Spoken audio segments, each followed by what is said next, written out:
आचार्य अमित गति स्वामी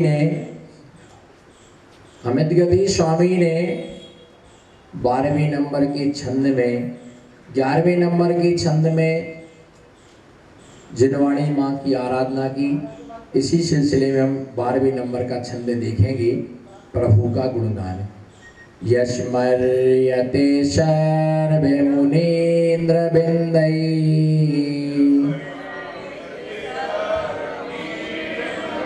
यास्तूयते सर्वे नरा मरेन्द्रै योगी अति वेद पुराण शास्त्रै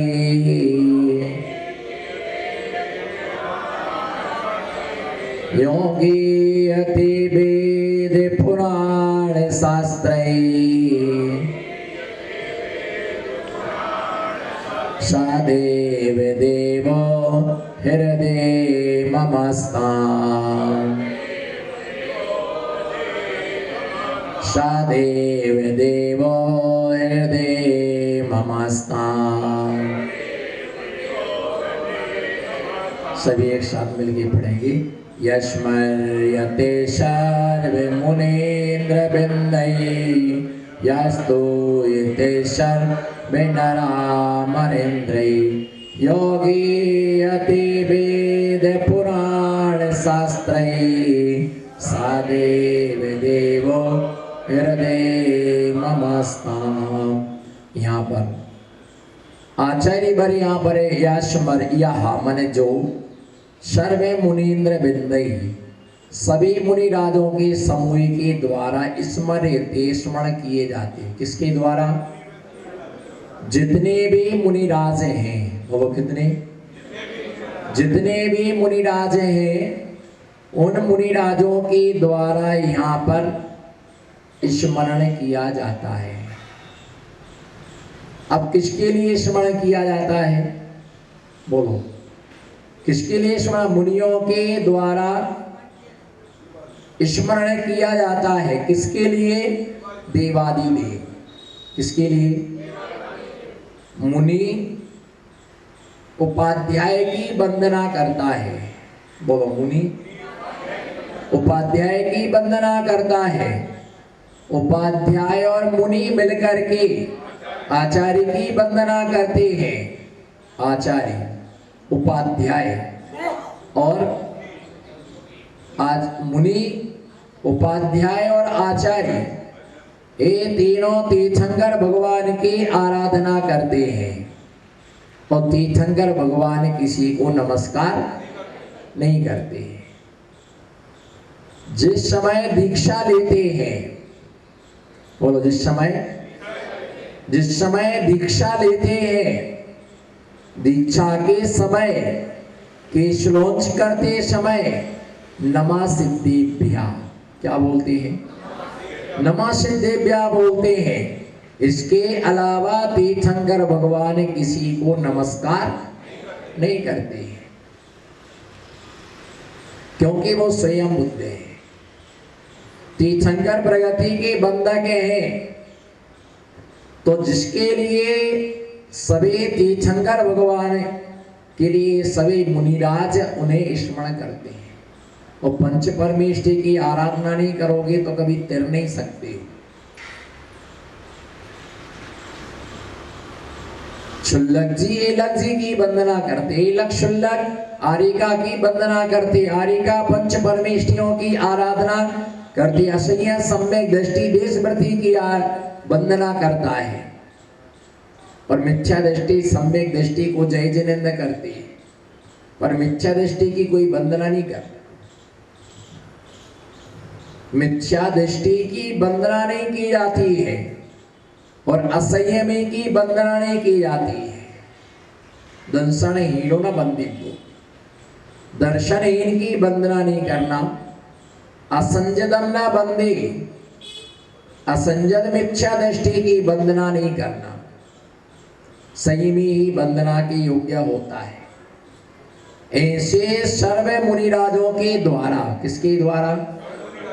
जो स्मरण किया जाता है, ऐसे मुनिराज सभी नरेंद्रों के द्वारा इंद्र, नरेंद्र, देवेंद्र भी पंच परमेष्टि भगवान की क्या करते हैं? आराधना करते हैं। वेद पुराण में जिसकी महिमा को गाया गया है, वेद का मतलब होता है प्रथमानि योग, कर्णानि योग, चरणानि योग और द्रव्यानि योग। वेदों में, पुराणों में, शास्त्रों में जिनकी महिमा गाई गई है, पुराण माने प्रथमानि योग, सिद्धांत माने कर्णानि योग, अध्यात्म माने द्रव्यानि योग और चारित्र माने चरणानि योग का वर्णन करने वाला। ऐसे चारों अनुयोग वेदों में, पुराणों में जिसकी महिमा गाई गई है, सामान्य मह देवादि देव अरिहंत भगवान। कौन से भगवान?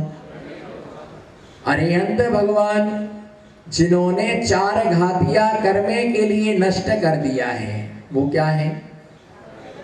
वो क्या है? अरिहंत भगवान। वो अरिहंत भगवान मेरे हृदय कमल पर आकर के विराजमान हो।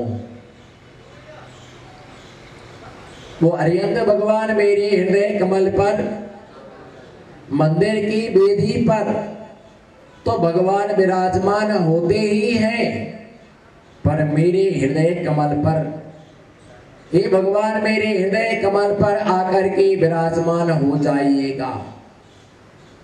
वो अपने हृदय कमल पर विराजमान करता है। वैसे अरिहंत भगवान, बोलो, जिन्होंने चार घातिया कर्म को नष्ट कर दिया, वे क्या है? अरिहंत।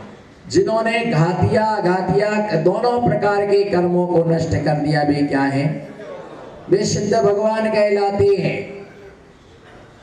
मैंने एक दिन प्रश्न पूछा था, उस शायद वो विषय अधूरा रह गया था। अनबिया, उसका आनंद बाद में ले लेना। अधूरा रह गया था विषय क्या? भगवान की भक्ति करने से तुम्हारे कितने कर्म नष्ट हो गए। वर्षों से हम अभी से करे, प्रश्न हो गया था पर समाधान नहीं हुआ था। एक प्रश्न हो गया था पर समाधान नहीं हुआ था। इसका समाधान आज देना है। भगवान का भी सी कब से कर रहे? वर्षों से। भगवान की पूजा कब से कर रहे? वर्षों से। भक्तामृत का पाठ कब से कर रहे? बोलो संतोष जी, कब से कर रहे? वर्षों से। नमोकार मंत्र का जाप कब से कर रहे? और ये अपन पढ़ते आए कि ऐसो पंच नमोकारो शब्द पाप प्रणाशनो मंगलाणं च सर्वेषां प्रथमं मंगलम भवेत्। नमोकार महामंत्र की आराधना करने से सारे पाप क्या हो जाते हैं? नाश के लिए प्राप्त हो जाते हैं। सारे पाप क्या हो जाते हैं? नाश के लिए प्राप्त हो जाते हैं। सारे पाप नाश के लिए प्राप्त हो जाते हैं। कितने कर्म नष्ट हुए? बताओ, कितने कर्म नष्ट हुए अभी तक? अभी से करने से एक भी कर्म नष्ट नहीं हुआ। तो फायदा क्या फिर पूजा करने से? वैद्य साहब जी, जब एक भी कर्म नष्ट नहीं हुआ तो पूजा करने से फायदा क्या है? विधि पढ़ने से फायदा क्या है? जैसे कहा जाता कि 12 भावना को पढ़ने से जीव को वैराग हो जाता है। बोलो ना, 12 भावना को पढ़ने से वैराग होता है। और 16 गण भावना का चिंतन करने से तीर्थंकर जैसी महान प्रगति का बंध होता है। तीर्थंकर जैसी महान प्रगति का बंध होता है। तो 12 भावना कब से पढ़ते आ रहे, पर एक को भी क्या नहीं हुआ? वैराग्य नहीं हुआ। क्या नहीं हुआ? बताओ, कब से वैराग्य भावना को पढ़ते आ रहे? पर एक को भी क्या नहीं हुआ, वैराग्य नहीं हुआ। तो 16 कारण भावना की पूजा कब से करते आ रहे, एक को भी तीर्थंकर प्रगति का बंद नहीं हुआ। रत्नात्रय व्रत कब से करते हैं, कोई चावल लेके, कोई पानी लेकर, कोई अनाज लेके, 13, 14 और पूर्णिमा 3 दिन इन व्रतों के लिए करते हैं। किसी रत्नात्रय की प्राप्ति हुई। अब फायदा तो है नहीं कुछ भगवान की पूजा करने से, एक भी कर्म नष्ट हुआ नहीं, तो कहे के लिए करना अच्छा है, जो नहीं करते वो बढ़िया है। दुकान जाएगी तो पैसा तो कमाएंगे कम से, पर ये ध्यान रख के चलना कि पंचम काल में घातिया अघातिया कर्मों का क्षय नहीं होता है। पंचम काल में मोक्ष होता है क्या है? नहीं होता है। आपने तो सारे शास्त्रों को पढ़ लिया होगा, तो फिर आपने कैसे कह दिया पंचम काल में मोक्ष नहीं होता? पंचम काल में वैद साहब जी मोक्ष होता कि नहीं होता है? अपने आप नहीं होता। कहां से होता है? जहां से मोक्ष होता है वहां पंचम काल होता ही नहीं है, वहां हमेशा चौथा काल वर्तता है, वहां हमेशा चौथा काल वर्तता है। विदेह क्षेत्र में काल परिवर्तन नहीं होता है। व्यवस्था ये है, पंचम काल में भी गौतम स्वामी को मोक्ष हुआ, जम्मू स्वामी को मोक्ष हुआ, सुधर्माचार्य के लिए पंचम काल में मोक्ष हुआ। पर ये ध्यान रख करके चलना, पंचम काल के जन्मे हुए व्यक्ति को पंचम काल में मोक्ष नहीं होता है, लेकिन चतुर्थ काल का जन्मा हुआ जीव पंचम काल से मोक्ष को प्राप्त कर सकता है। कहाँ का जन्मा? कहाँ का जन्मा? चतुर्थ काल का जन्मा। चतुर्थ काल का जन्मा पंचम काल में निर्वाण के लिए प्राप्त हो सकता है। पंचम काल का जन्मा, बोलो, पंचम काल का जन्मा मोक्ष नहीं जाता है, लेकिन चतुर्थ काल का जन्मा पंचम काल से मोक्ष के लिए प्राप्त कर सकता है। अभी हमारे कर्म नष्ट नहीं होते हैं, लेकिन कर्म का क्षयोपशम हो सकता, कर्म का क्षयोपशम हो सकता है। कर्म की स्थिति क्या हो सकती है? कम हो सकती है।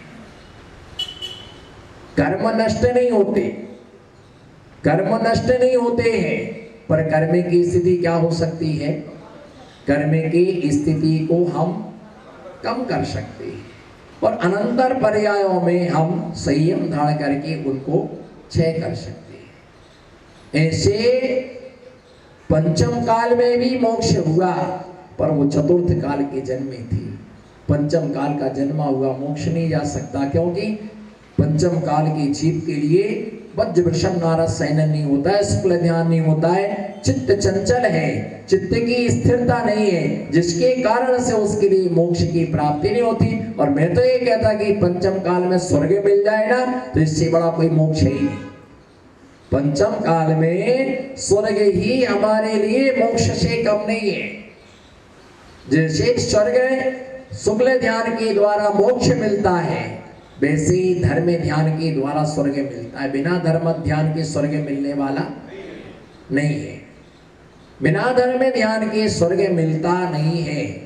स्वर्ग तो चाहते हैं, बोलो ना, स्वर्ग तो, स्वर्ग का सीधा रास्ता है धर्म ध्यान। बोलो, कोने कोने से आवाज आए, बोलो, धर्म स्वर्ग का सीधा रास्ता। सीधी दृष्टि से देखो, दृष्टि वक्र मत करो। स्वर्ग का सीधा रास्ता है धर्म ध्यान, नरक का सीधा रास्ता है रौद्र ध्यान, त्रियंच गति का सीधा रास्ता है रौद्र ध्यान, आर्त ध्यान, और मोक्ष का सीधा रास्ता है शुक्ल ध्यान। अब कहाँ जाना है? मोक्ष जाना है। अभी तो 11 बजे उज्जैन जाना है। इतने बैठे कहाँ जाना? सबको बोलो, मोक्ष जाना है। चलो आ जाओ, मैं पहुंचा रहा हूँ आपको। अभी नहीं, बेटे की शादी हो जाए उसके बाद जाऊंगा। हमने आपसे कहा, आप तो बिल्कुल तुरंत ही तैयार हो गए, तुरंत ही बिल्कुल तैयार हो गए। जाना तो है पर अभी थोड़ा सा टाइम है, अभी सही तो विकल्प है, यही तो क्या है, विकल्प है। संकल्प में मजबूती ना होना ही विकल्प है। संकल्प में मजबूती ना होना ही।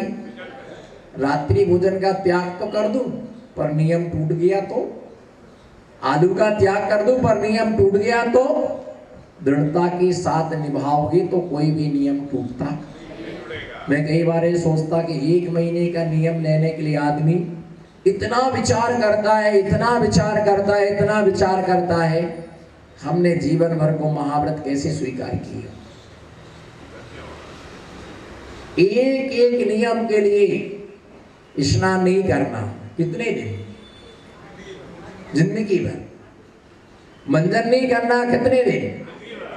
पैदल चलना है जिंदगी भर। कपड़े नहीं पहनना जिंदगी भर। बिस्तर पर नहीं सोना जीवन भर। अरे ऐसे कैसे हो सकता है? आप पर्यूषण पर में 10 दिन के एक आसन करते हैं, उसमें 100 बार भगवान को ढोक देते कि भगवान 10 दिन का उपसर्ग कब निपटे।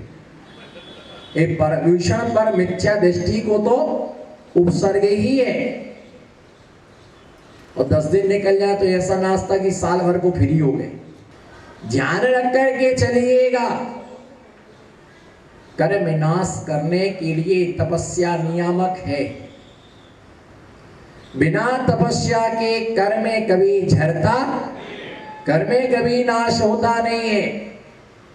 और एक दिन की तपस्या से काम नहीं होता है, हजारों वर्ष की। क्या चाहिए? आदिनाथ स्वामी ने 1000 वर्ष तक तप किया। कितने वर्ष तक?